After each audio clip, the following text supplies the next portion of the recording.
alguns mais, outros menos, todos nós estamos aprendendo a abrir mão do controle em relação àquilo que a gente vivencia em processo terapêutico, né? Se a gente for abrir mão do controle em relação à vida, eu não vou nem atravessar a rua, né, gente? Porque eu preciso olhar para um lado e depois para o outro. Mas nós estamos falando de um trabalho interno, de um processo interno, onde a gente vive com o freio de mão puxado. Existe um momento que a gente é convidado a abrir mão desse controle para poder deixar fluir os eventos psicológicos que possam nos liberar de traumas e dificuldades que ficaram contidas. O que são os sofrimentos da nossa alma? Experiências que não puderam ser plenamente vivenciadas. Essas experiências, então, elas ficaram inacabadas e elas são sentidas no nosso corpo em forma de tensão, de peso, de dificuldades, de interpretações equivocadas da vida, né? Então, poder voltar a esses aspectos mal resolvidos e soltar aquilo que ficou preso é um processo que exige de nós um nível de entrega. Se a gente não vai mais fundo no nosso processo terapêutico para poder encontrar mais alívio como clientes, é porque a gente não se entrega o suficiente para vivenciar plenamente as nossas experiências. E uma das defesas mais comuns para que a gente se afaste desse encontro com a experiência do jeito que ela é, são as nossas racionalizações. Se a gente não consegue conduzir os nossos clientes a lugares mais profundos e transformadores, é porque eles, de alguma forma, por mais que a gente faça o nosso melhor papel, isso não garante um melhor resultado se eles não se entregarem, não abrirem mão do controle para se permitirem viver plenamente a emoção e a experiência que eles estão vivendo. E quando isso acontece, é assustador. Pode ser assustador para o ego. Pode ser assustador, por exemplo, eu me lembro comigo e com algumas pessoas que eu já percebi que não tinham abertura para vivenciar a raiva. Para algumas pessoas é muito mais fácil. Para mim é vivenciar tristezas do que vivenciar raiva. Para outras pessoas é muito mais fácil vivenciar raiva do que vivenciar tristeza. E os momentos que eu me permiti vivenciar raiva de uma forma plena foram muito assustadores para mim. Eu tive muito medo daquilo, e o medo daquilo me levar a situações e lugares que fossem muito destrutivos, entende? Então, assim como quem vivencia uma dor, o medo pode ser de morrer, o medo pode ser de não voltar, o medo pode ser de enlouquecer. Então, para que uma terapia funcione em algum nível, para que uma focalização funcione em algum nível, precisa haver uma soltura do controle. Tudo que Rogers fez foi criar um tipo de relacionamento, ajudar o terapeuta a entender que tipo de relacionamento gera confiança.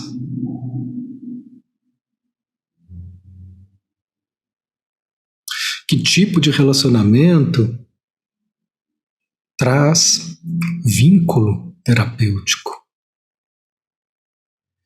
E ele entendeu que se o cliente me ver como uma pessoa humana, real, autêntica e verdadeira, se eu puder ser eu mesmo diante do outro, ele vai confiar em mim e vai poder ser ele mesmo também. E caso contrário, se ele me vê como uma pessoa assim, contraditória, reservada, como uma pessoa que as minhas reações não parecem coincidir com aquilo que eu estou falando, ou, por exemplo, quando ele me vê visivelmente tenso e me diz, está tudo bem com você? E eu digo, está tudo ótimo, está tudo bem. Ele está vendo que não está. Que terapeuta é esse que não pode não estar bem? E isso passa uma mensagem de que eu não tenho autorização para ser verdadeiro, não posso confiar, não posso ser eu mesmo diante de você. Isso gera insegurança, isso gera distanciamento. Não preciso dar detalhes do que está acontecendo comigo, mas eu posso dizer, hoje realmente eu não estou legal, aconteceram algumas coisas lá em casa, eu tive um problema que eu tô ainda digerindo, mas vai ficar tudo bem. Mas agora eu ainda estou me refazendo de uma situação. Não quis atrasar com você para poder digerir mais o que eu talvez precisasse, mas eu quero confiar que à medida que a gente for conversando, minha atenção vai se voltar para você e eu deixo isso aqui para ser resolvido depois. Mas é verdade, você percebeu. Bem, hoje eu estou me refazendo de uma situação que me afetou, sim. Mas vai ficar tudo bem, né? Então esse é um dos pontos, que é ser eu mesmo. Qual outro ponto? Quando o cliente se sente aceito na experiência dele, quando ele não se sente julgado pelo que ele está dizendo, porque às vezes ele vai me contar uma coisa, e quando ele me conta essa coisa, ele mesmo já está se julgando. Ele mesmo já está dizendo, ai meu Deus, isso é uma bobagem, será que eu falo? Será que eu trago esse exemplo aqui? O que será que ele vai pensar de mim? Ele mesmo já está se julgando, mas traz. Não é sempre, mas pode ser. Se nesse movimento ele sentir que por 1 milímetro um terapeuta traz um tom de impaciência, de ironia, de menosprezo, de julgamento, o passo que ele vai dar, consciente ou inconscientemente, é de recuar. Ele não vai conseguir aprofundar nessa experiência dele. Concorda? É inimaginável que a gente consiga aprofundar numa conversa com alguém que está nos julgando. Já tentaram? Já sentiram isso? Lembra de alguém, alguma amiga? Eu tenho amigo, às vezes eu me esquecia. Começava a conversar, eu me esquecia que não tinha essa autorização para a gente aprofundar.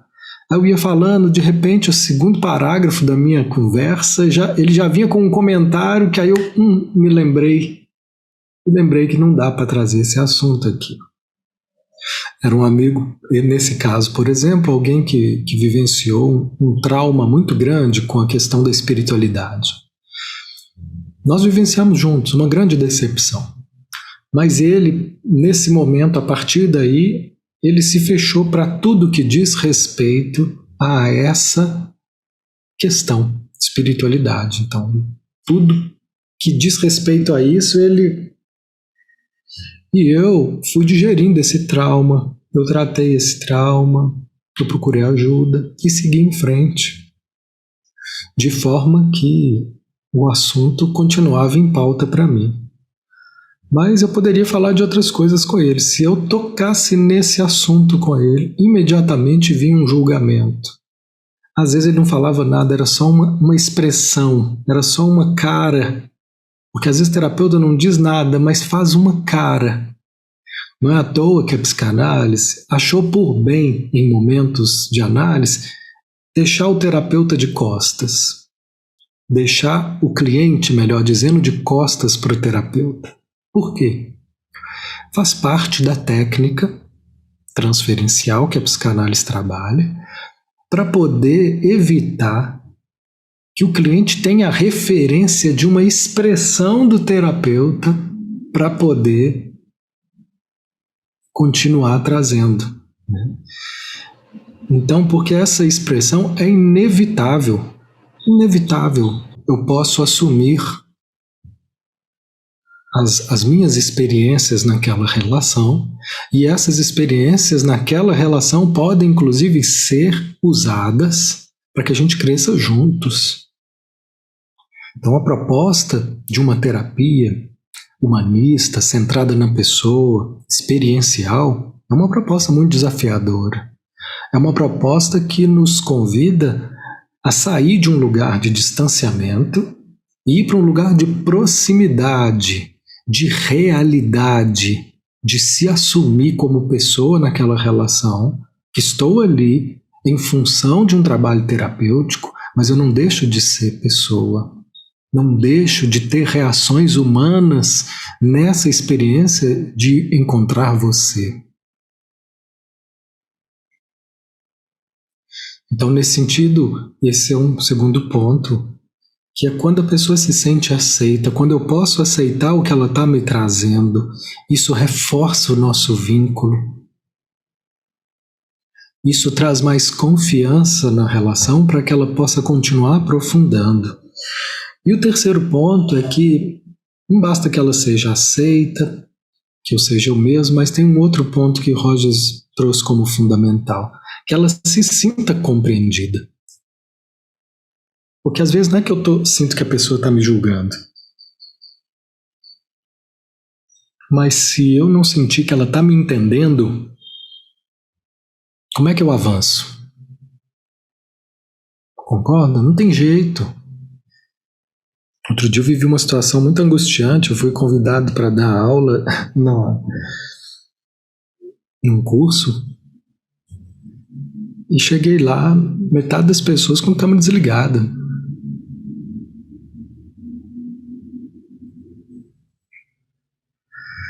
Um curso de psicologia. Numa empresa também, mesma coisa, fui convidado para fazer um evento. Metade das pessoas na empresa, câmera desligada. Mais da metade. Isso tira de nós essa necessidade humana de retorno. De retorno. Isso que nos ajuda a aprofundar e continuar criando caminhos, né? Então, como cliente, se eu não tiver o retorno de que eu estou sendo compreendido, eu não vou conseguir avançar. Se eu sentir que vocês não estão me entendendo, eu não vou avançar no assunto, eu vou tentar falar a mesma coisa de outra forma para ver se vocês entendem, para que a gente possa avançar. Então, é fundamental, são esses 3 pilares fundamentais de uma relação, para que uma relação terapêutica crie caminhos de confiança para que o cliente possa se entregar. E às vezes, com muito pouco tempo, eu já sou, nessa relação para o cliente, alguém que ele considere muito confiável. Até porque existe também essas questões transferenciais, né? Às vezes a gente confia em alguém que a gente nem conhece, porque está transferindo para ele imagens que eu tenho, por exemplo, de alguém que eu confio muito, que é meu pai. Aí ele parece com meu pai, eu nem conheço ele, mas eu confio muito nele. Vou votar nele. Tem gente que até vota nas pessoas e não entende. Não sei por que fulano vota naquela pessoa, você acredita? Vai ver que essa pessoa, que não é nada confiável, ela tem traços que lembram o pai dessa pessoa a quem ela confia e ama muito. Então esses líderes, eles vão estar tendo esse poder, né, de estar sempre se apresentando em lugares que são muito transferenciais. Eu já vivi vários desafios assim, e acho que cada um vai ter sua chance de viver também, e aprendendo a confiar nisso, a confiar no processo, a não ter medo do processo. A moça caiu lá da escada, a gente fez uma focalização e ela ficou muito tensa, e ela foi embora, ela desmaiou. Ainda assim, eu não fiquei preocupado. Eu estava confiando no processo, mesmo assim. Eu conheço terapeutas que ficaram assustados em quão intenso pode ser esse processo e o quanto que, em alguns momentos, nós podemos viver situações onde damos um passo além dessa dimensão controladora. Então dá medo para quem ainda não aprendeu a confiar no processo. Essas pessoas, elas precisam se trabalhar mais um pouco para aprender a confiar no processo delas, porque não existe uma técnica que vai ensiná-las a confiar no cliente, no processo do cliente, se ela não confiar no processo dela. E realmente é isso. É uma morte do ego. O ego, se a gente puder definir ele de uma forma, poderíamos dizer controle. Se a gente puder definir o ego de outra forma, poderíamos dizer resistência. Os livres, eles foram muito perseguidos, muito incompreendidos. Então a experiência de liberdade, ela costuma ser solitária. Porque a liberdade é romper com padrões. E os padrões são lugares comuns que a gente cria para poder se sentir junto, pertencente, seguros. Que padrões eu me sinto preso hoje? Veja o que surge.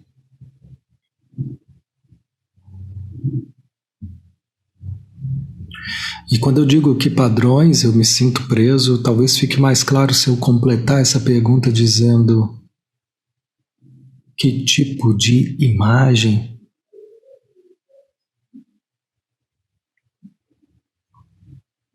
que eu me sinto preso, que tipo de imagem que eu adotei como ideal para apresentar para o mundo. Que tipo de imagem que eu entendo que é uma imagem segura para poder mostrar. E que tipo de imagem que não parece segura que os outros vejam sobre mim. E é isso, a gente ficou muito tempo nos vendo de uma forma sistêmica, correspondendo ali a um padrão sistêmico. E além desse padrão, pode ser muito estranho. É um lugar desconhecido ser adulta. É um lugar desconhecido me apresentar. Tem uma passagem na Bíblia que as pessoas falam assim, uai, aquele ali não é Jesus, filho de José, lá do bairro? Não é? Eu conheço ele, ué. Tá falando que ele é quem? Joguei bola com ele.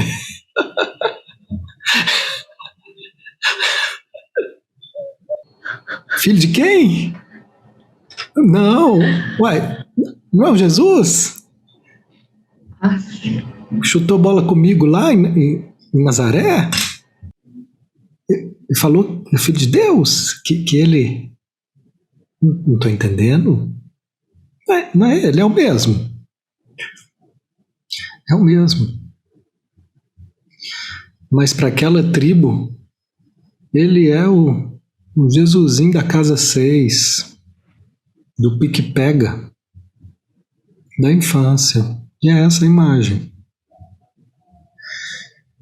E aí Jesus traz uma frase que diz que um profeta não é bem recebido em sua terra, ele não faz milagres em sua terra.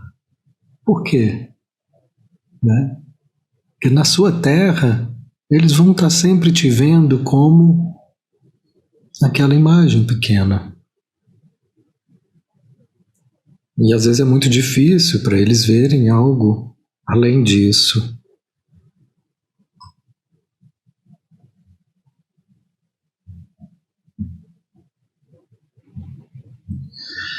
Então nós estamos rompendo com essas imagens da nossa terra natal.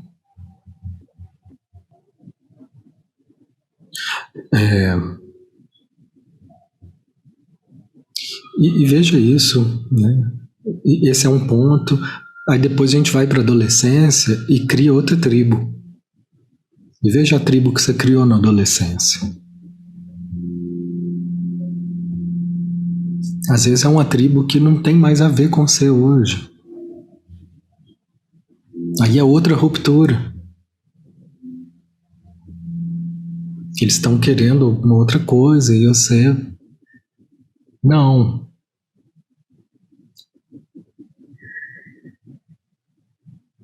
E eu ouvi muito isso. Mateus, ele é o Mateus que está fazendo... Mateus, que é isso? Mateus? Que é isso? Fumei muito com o Mateus nos becos, jogando bola, pichando muro. Que história é essa?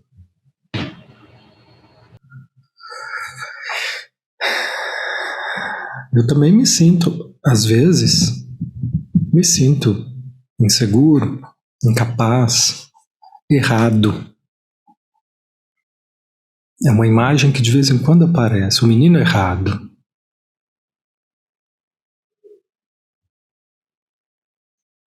É horrível me sentir assim, às vezes aparece. Eu fico ali constrangido um tempo, acolho aquilo, solto.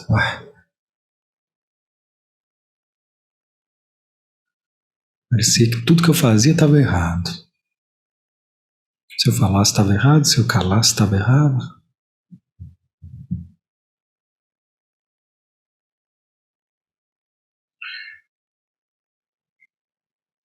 Mas cada vez esses espectros vão aparecendo menos. O problema é a parte que quer se sentir ideal e quer excluir essa experiência de se sentir incapaz às vezes.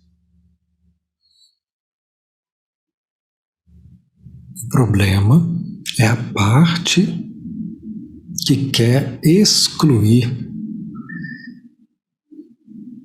tudo aquilo que não parece ideal.